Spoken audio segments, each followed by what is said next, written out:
Welcome to the Young Filmmakers Project. I'm Tara Cox. We're talking to students today from Vancouver iTech Preparatory, where students produce a documentary about Mount St. Helens. Every comprehensive high school and most middle schools have video production programs where students learn how to shoot and edit video, write scripts, build graphics, and do live shows. While they do all that, they're also building teamwork skills like communication, problem solving, and more. These programs are part of the district's Career and Technical Education Department. iTech, which is a science, technology, engineering, and math magnet school, doesn't actually have video production, but students in Mr. Zingali's class who are learning about Mount St. Helens didn't let that stop them. Here's their documentary on the volcanic blasts that rocked the Northwest, long before these young filmmakers were born.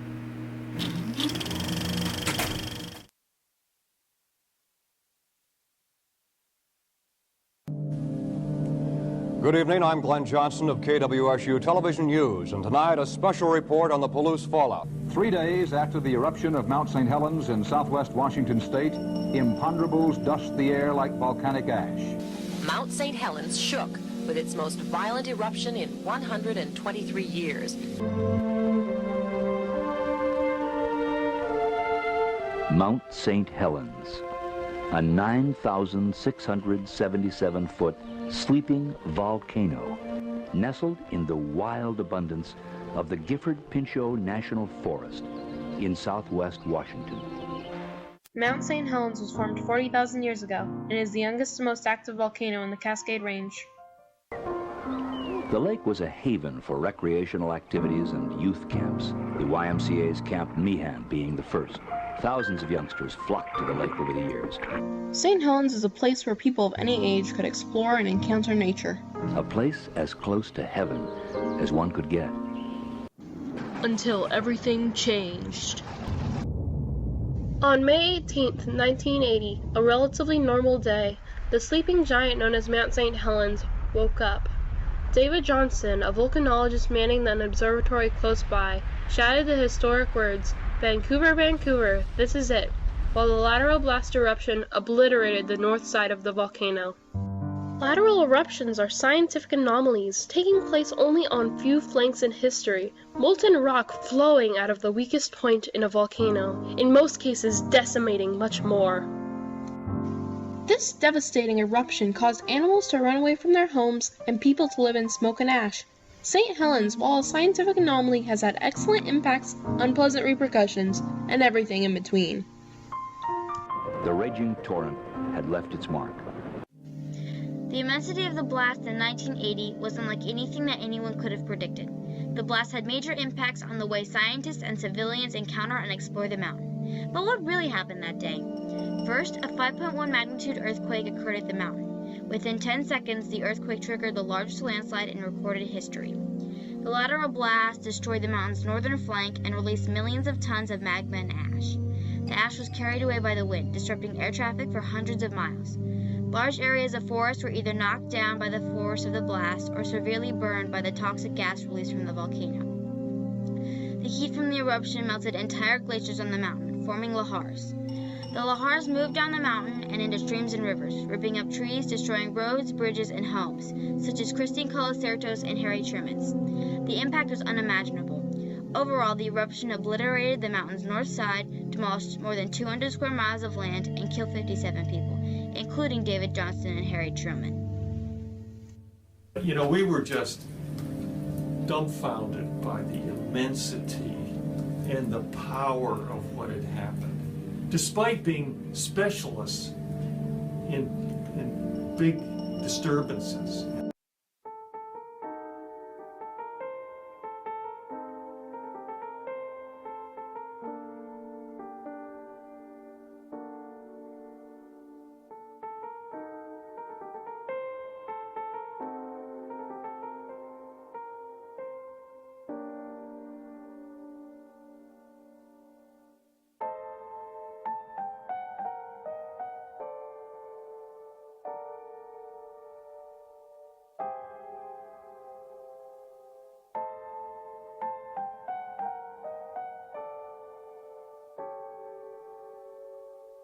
Who I am now, I am a product of the eruption.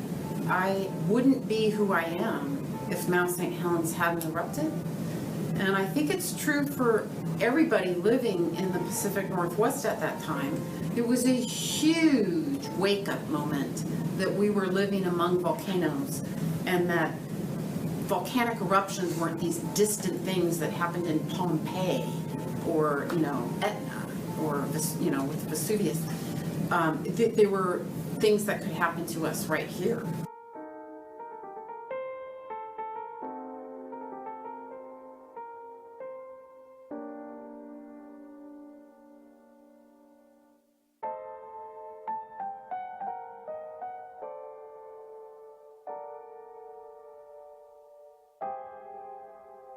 Throwing out these amazing things onto the land, inviting us to go and try to interpret them through the skill sets of learning and communicating that the people in the humanities and arts have, as well as in the various sciences. The eruption of Mount St. Helens didn't only affect the land. It was a blast that shook the world. The eruption had a variety of profound effects on society, says geologist Fred Swanson. The U.S. Geological Survey assessment budget for volcano hazards assessment and disaster assistance went up tenfold. In 1980, there were already volcano observatories, but with the newfound knowledge of how dangerous volcanoes can get, more observatories started being formed around the country and even around the world. We now see, as we review all the literature on plant and animal response to eruptions, we see Mount St. Helens was hugely influential in this whole field of study. Plants brought the animals back, and the world learned just how tough nature really is. Knowledge of devastation and renewal dawned multiple articles, books, and papers regarding the topic. But those aren't the only ways the mountain has changed our world in a more positive way.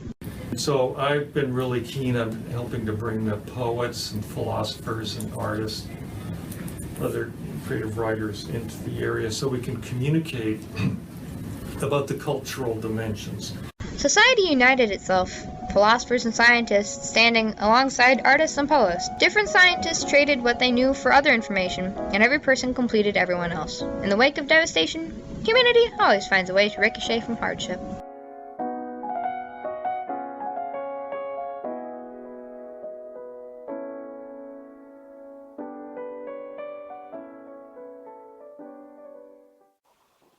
Mount St. Helens, a beauty of the Cascade Mountain Range within the Grand Ring of Fire. It changed recreations for generations to come. People used to swim in Spirit Lake and hike to the top. Now people climb the volcano and look into the gaping crater below. The eruption created jobs for scientists waiting to explore. People from all the way around the world come here to explore what we know as our backyard. From a still volcano to a moving volcano to an eruption, this volcano is alive. Who knew a volcano could impact society on such a great scale? This volcano helped scientists from around the world better predict when volcanoes would erupt. By exchanging information between scientists, knowledge of volcanoes expanded. This is an extraordinary volcano because it also set off the largest landslide in recorded history, and then a lateral blast. Scientists did not know the volcanoes could erupt sideways. Because of this lateral blast, a scientist named David Johnson manning the volcano died because everyone, including him, thought he was safe. This volcano impacted families who lived at the mountain, like Christine Palicerdo, and how she lost what she loved. Christine Palicerdo is a writer, and her book was prescribed to 9/11 survivors to help deal with the loss, and how 57 lives were lost in this catastrophic event. Even though there was devastation, this changed science forever and changed the world in countless ways. Mount St. Helens will offer explorations with science and gaining information about volcanoes. It will offer encounters with nature and the resilience of the volcano. And lastly, scientists exchange information to better prepare humanity for these natural disasters and to gain scientists' knowledge worldwide of how phenomenal volcanoes can be. Mount St. Helens showed science and humanity that volcanoes can be more than just a blast.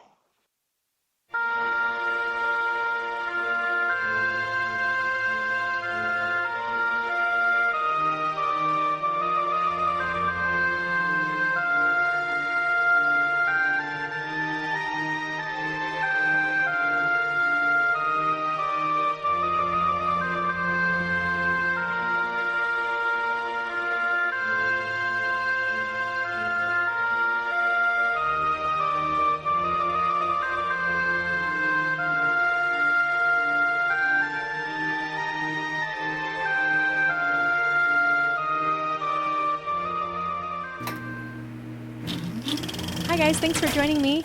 You guys want to introduce yourselves? Okay, I'm Olivia McNabb. I'm Cassandra Vogel. I'm Maya Ronick. Annika Hamilton. Miley Brodniak. So tell me a little bit about how long it took to make that video for Mount St. Helens. So originally the project was about 3 months long, and it took us about 7 with the 2 competitions that we did, and all the editing in between took a long time. How do you plan for a process of that length? Well, we started with like storyboarding and scripting and all of that stuff, but over time we made it better. We edited and revised. So yeah. What did you learn about making videos in general from this process? Teamwork. It takes a lot of communication, and that was one of our big problems in the beginning. We were such a big group, so we didn't have a lot of communication. But then when we started finalizing everything, we started talking a lot more, and that, I think, was a big part in it. Mm-hmm.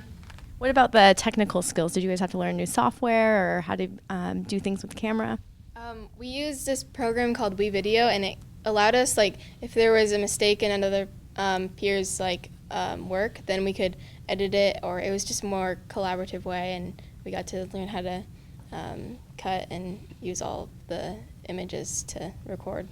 Yeah, that's awesome. So tell me a little bit about those images, like the found footage. What was the process in getting access to that and using that? So our history teacher had this day where he invited all these scientists and geologists and just civilians who experienced the eruption. And so we got a lot of our footage from interviews, but we also had a lot of images from sites like USGS and stuff like that. Were there any challenges in using that footage to make it match up or to import it into the computer system? No. The hardest part of using the footage was trying to find the right parts because it was all such good information. So it was difficult picking out which parts we wanted to use. So what else did you learn about the mountain from this process? I learned that it has a huge, how one thing can cause kind of like a butterfly effect on everything else. Like a mountain eruption can bring people together. It can cause societal change, environmental change. It can bring create a new ecosystem and fix the old one. It can, and the same is for society. It can fix our society, rebuild a new one, and everyone is. And it was just the whole the impact it had on society and nature and life as we know it is just incredible. Yeah, definitely. I guess that I didn't really know a lot. Oh yeah, it's a mountain, but I had never been there before this project, and I just thought it was cool because it doesn't. Once you really learn about it, it doesn't seem like an ordinary mountain or volcano because the lateral blast and the landslide and how this gave so much more scientific knowledge to people and how the impact was on society as well. Great. Thank you guys so much for your time. Our next film comes from Columbia River High School. It's about one guy's relationship with his best friend, the river.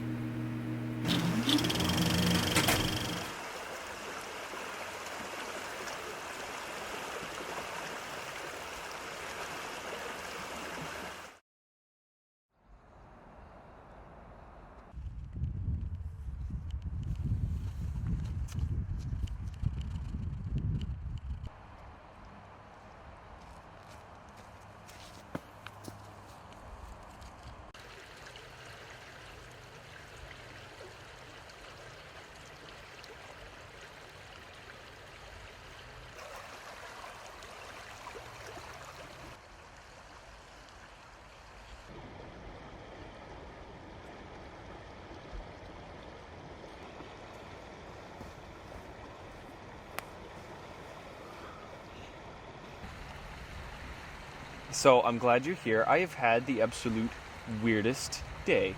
Let me tell you about it.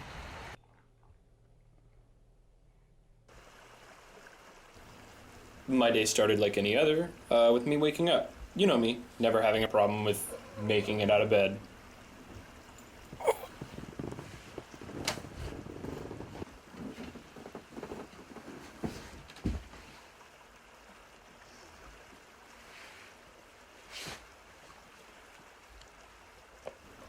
Normal hygiene followed, brushing my teeth, taking a shower. The water was a little bit too cold this morning, you know what I mean?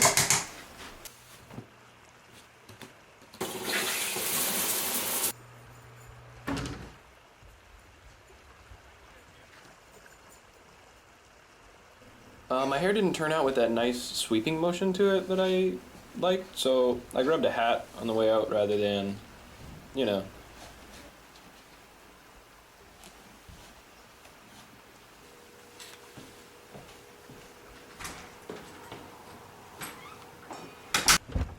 I figured there was time to go to the gym before that. I also realized that my car was running a bit odd, but I mean, that's whatever.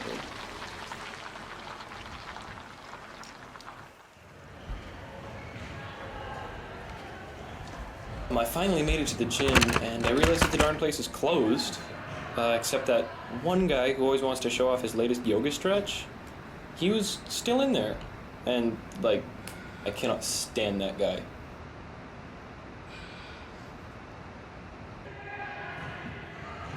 So I decided not to bother.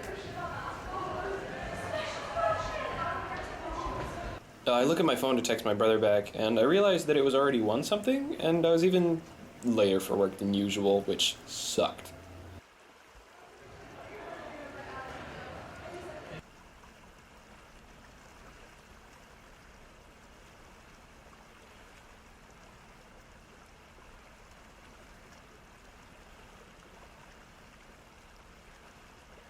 Finally made it to work, doing the usual, you know, staring at my stapler, thinking about how much it looks like the alien from Alien. And the boss walks over, of course, and starts laying into me with the, "Why are you always late? Why do you never do your work? Why are you always staring at your stapler? What's for lunch? Blah, blah, blah." You want some water? I'm thirsty. Do you want water? Okay.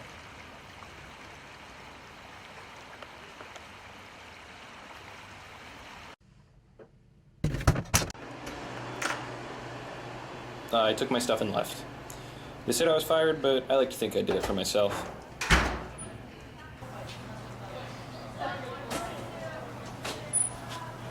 And just then, my girlfriend calls with something to say. It was along the lines of, I don't know, "I'm really upset," or something like that. Whatever I responded with, I'm sure was, like, emotional. Okay. So I throw my stuff into a car, and then, of course, I had to turn my seat warmers on to low because it was kind of chilly outside, and I like the feeling in my buns. We met at a coffee shop. I got this really good cookie. It was something between a snickerdoodle and, like, a toffee treat. They called it a toffee doodle. And I would have listened to what my girlfriend was saying, but the mix of, like, cinnamon and sugar and toffee was just too much. She walked off at some point, and I just managed to finish the cookie before deciding to come here. I know it's good to talk about these things, and it definitely helps. Maybe next time, you could share a story, and I could give you a chance to just kind of let it out. But till then, later.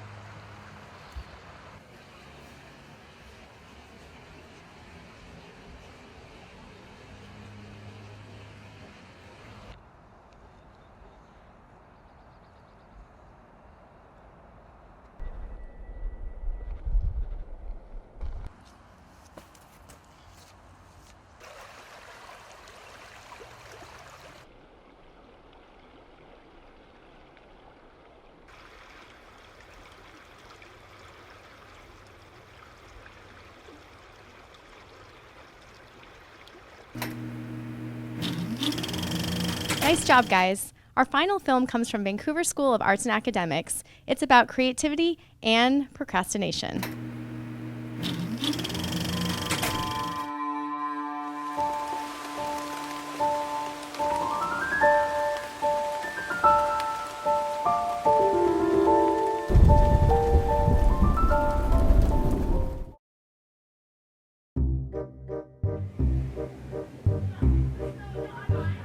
Alright everyone, I've done the proposal, I've done the initial FQs, I've done the artist statement, I've done our audience statement, I've done the final FQs, I've done the portfolio, and I've done our process notes. What's the project?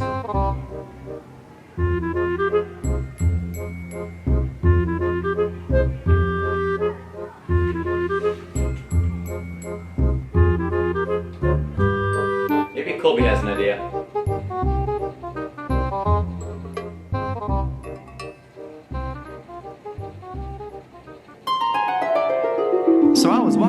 street one day, minding my own business, where all of a sudden I hear this noise, and it's something like, help me, please. So I turn around and I'm like, oh man, what the heck?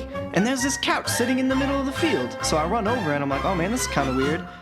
And it turns out the noise is coming from underneath the couch. So I jump over and I look underneath and I'm like, wow, it's kind of dark down here. So I turn on my flashlight. And as soon as I turn it on, I see Hunter's face looking straight at me. And he says, help, I've been down here for 2 weeks. And I'm just like, okay. So then I start to lift him out and I'm like, whoosh. And then he stands up and he's like, thank you, Colby, you saved my life. And he bows down and then he squats and flies away. Whoosh.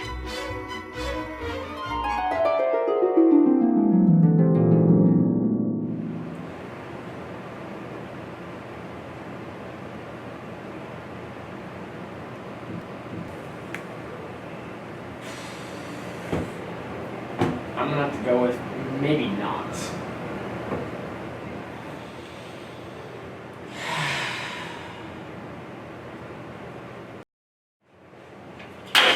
I got it, guys. I got it. All right.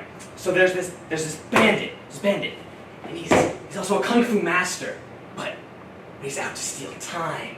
And he's slowly sneaking into this house, and he decides to jump through the window, get in the house, and he's just like, wah! But as soon as he got into the room, he had to be as quiet as can be. So quiet, not even a mouse would know he was there.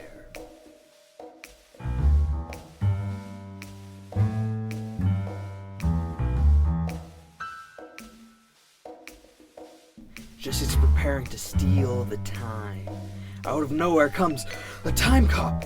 Freeze, dirtbag! Oh my god! And he pulls out his gun, his banana. He corners the time thief. I've got a wife and kids and family. Doesn't that mean anything to you? The only family I know is justice. Who can say where the road goes, where the day flows, only time? And who can say if your love grows as your heart shows, only time? But in that moment, the time cop knew it was his son. No!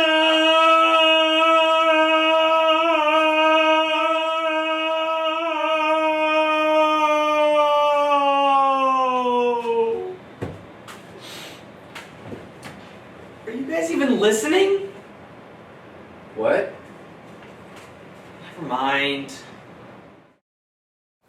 Okay, I have an idea. It's a bit edgy, but I think we can pull it off, right? So, first things first, we repaint this entire room purple, the color of Barney the dinosaur. Then we put Matt in a dress.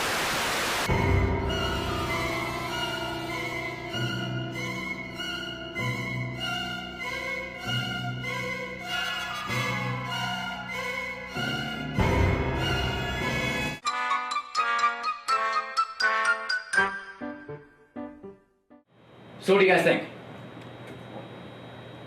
I am not okay with this! So we still have absolutely nothing. Dude, don't worry. We can just come up with another idea. We've come up with like, what, 10 already? No, Matt, we have 30 minutes until we're presenting. What are you talking, what?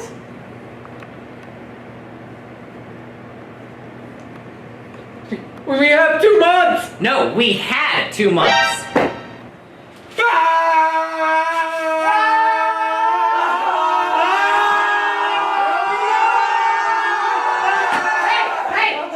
We're doing Plan B! No! We're doing it live! We're doing it live!